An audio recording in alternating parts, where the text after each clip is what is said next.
Hello guys! Good morning! So part ko ito ng day off ko last Sunday. After ko nga mag-church mga guys is nagpunta kami sa Litong Plaza. And kasama ko dito ang aking mga kaibigan mga guys. And nilibot-libot namin ang Litong, ang kabuuhan ng Wanchay actually. So ayan mga guys, samahan niyo ako. Itutur ko kayo. Tara!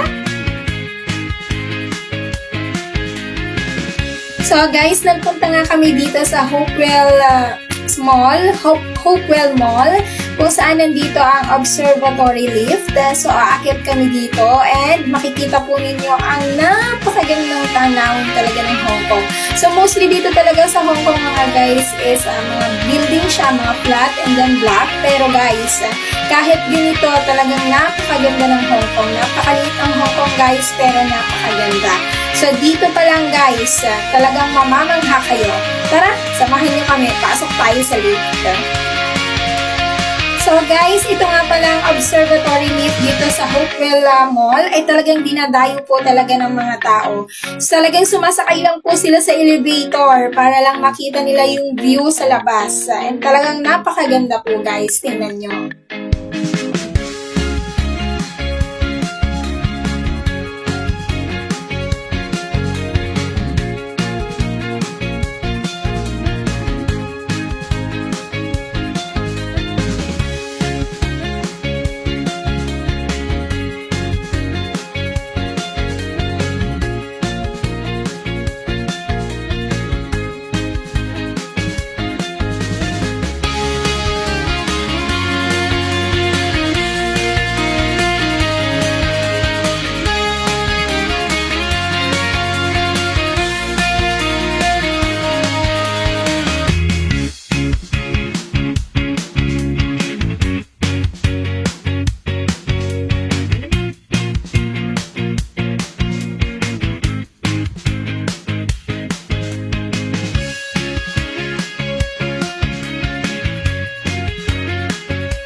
Oh, see? Diba guys? Napakaganda po talaga ng Hong Kong. Kaya love na love ko talaga ang Hong Kong. And after nga yan mga guys, is bumaba na rin kami sa observatory lift. And nagpunta nga kami dito sa McDonald's kung saan nagpalamig muna kami mga guys. So, syempre, kakasigaw, sunod, palamig. Ayan, charot. So, chika-chika muna dito ng konti mga guys.